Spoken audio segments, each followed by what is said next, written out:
ഞാൻ ഇന്നിവിടെ സംസാരിക്കുന്നത് അലർജിയെക്കുറിച്ചും അതിനോടനുബന്ധിച്ചുണ്ടാകുന്ന അനഫ്ലാക്സിസ് എന്ന ആരോഗ്യാവസ്ഥയെക്കുറിച്ചുമാണ്.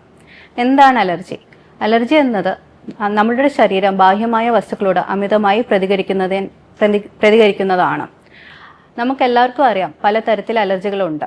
എന്നാൽ അതിൽ ഏറ്റവും കഠിനമായ ലക്ഷണങ്ങൾ തരുന്നതും ഗുരുതരമായ വകഭേദങ്ങൾ ഉള്ളതുമായിട്ടുള്ള ഒരു അവസ്ഥയാണ് അനഫിലാക്സിസ്. കൃത്യസമയത്ത് ചികിത്സ തേടിയില്ല എങ്കിൽ മരണം വരെ സംഭവിച്ചേക്കാം. എന്തൊക്കെയാണ് അലർജികൾ ഉണ്ടാക്കുക? ഉദാഹരണത്തിന് ഭക്ഷണങ്ങളോടുള്ള അലർജി. മത്സ്യഭക്ഷണങ്ങളാകാം, ചിലരിൽ മാംസഭക്ഷണങ്ങളാകാം, പാൽ ഉൽപ്പന്നങ്ങൾ, മുട്ട, ചോക്ലേറ്റുകൾ തുടങ്ങി ഈ ഭക്ഷണം പാകം ചെയ്യാൻ ഉപയോഗിക്കുന്ന എണ്ണയിൽ വരെ ചിലർക്ക് അലർജികൾ ഉണ്ടാകാറുണ്ട്. അടുത്തതായി മരുന്നുകൾ കൊണ്ടുണ്ടാകുന്ന അലർജി.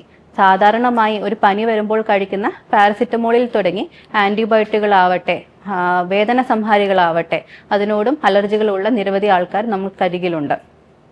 കൂടാതെ പുക, പൊടി, കോസ്മെറ്റിക് ഉൽപ്പന്നങ്ങൾ, ഹെയർ ഡൈ എന്നിവയും അലർജികൾ ഉണ്ടാക്കുന്നു.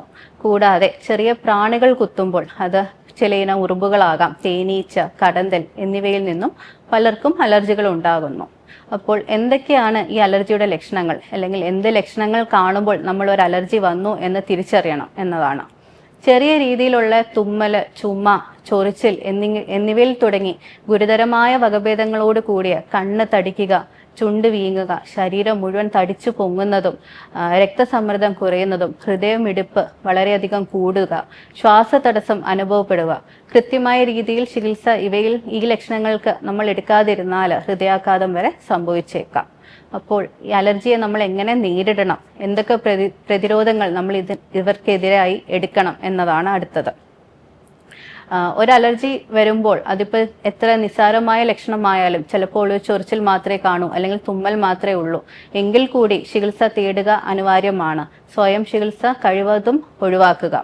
കൂടാതെ സ്ഥിരമായ അലർജി വരുന്നവരാണ് എങ്കിൽ ആൻറ്റി ഹിസ്റ്റമിൻ പോലുള്ള മരുന്നുകൾ നമുക്ക് കൈവശം വെക്കാവുന്നതാണ്. അത്യാവശ്യ ഘട്ടങ്ങളിൽ അവ ഉപയോഗിക്കുകയും തുടർന്ന് ആശുപത്രിയിൽ എത്തി ലക്ഷണങ്ങൾക്കനുസരിച്ചുള്ള വിദഗ്ധ ചികിത്സ നേടുന്നതും ഉപകാരപ്രദമാകും. അടുത്തതായി, മുൻപ് അനഫ്ലാക്സിസ് പോലെ ഗുരുതരമായിട്ടുള്ള റിയാക്ഷനുകൾ ഉണ്ടായിട്ടുള്ളവരാണെങ്കിൽ നമ്മുടെ ഡോക്ടറിൻ്റെ പ്രിസ്ക്രിപ്ഷനോട് കൂടിയ എപ്പിനെഫ്രിൻ പെൻ എന്ന് പറയുന്ന മരുന്ന് കയ്യിൽ കരുതാവുന്നതാണ്. അത് ഉപയോഗിക്കേണ്ട വിധവും അറിഞ്ഞിരിക്കേണ്ടതാണ്. ഇനിയുള്ളത് അലർജിയെ നമുക്ക് എങ്ങനെ നേരിടാം എന്നതാണ്. ഇത് വരാതിരിക്കാൻ നമുക്ക് എന്തൊക്കെ മാർഗങ്ങൾ സ്വീകരിക്കാം എന്നതാണ്.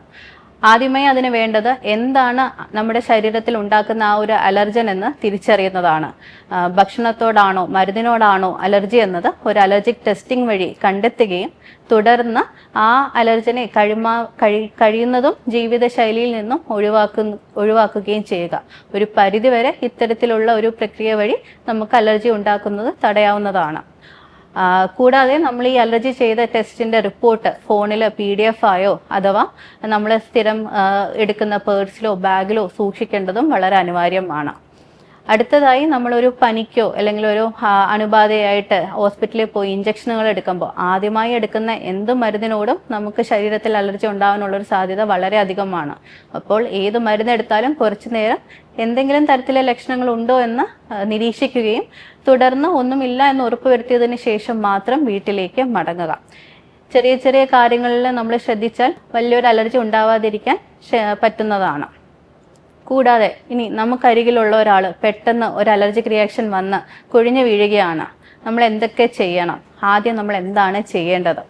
അതിനായി ആദ്യം ചെയ്യുക എന്നത് ഒരു ആംബുലൻസ് വിളിച്ച് എത്രയും പെട്ടെന്ന് ആ വ്യക്തിയെ ആശുപത്രിയിൽ എത്തിക്കാനുള്ള പോംവഴികൾ സ്വീകരിക്കുക എന്നതാണ്. കൂടാതെ ഒരു പരന്ന നിരപ്പായ സ്ഥലത്ത് ആ വ്യക്തിയെ കിടത്തുകയും കാലുകൾ ഉയർത്തിപ്പിടിക്കുന്നതിലൂടെ രക്തസമ്മർദ്ദം കൂട്ടാനായിട്ട് സഹായിക്കും. പൾസ്, ശ്വാസം എന്നിവ പരിശോധിക്കുകയും വേണ്ടി വന്നാൽ CPR കൊടുത്ത് പ്രഥമ ശുശ്രൂഷ നൽകി എത്രയും പെട്ടെന്ന് ആശുപത്രിയിൽ എത്തിക്കുക. കൂടാതെ ആ ആശുപത്രി അധികൃതരോട് അലർജി ആണ് ഉണ്ടായത് അല്ലെങ്കിൽ എന്താണ് ആ സമയത്ത് സംഭവിച്ചത് എന്ന് പറയാനും മടിക്കരുത്.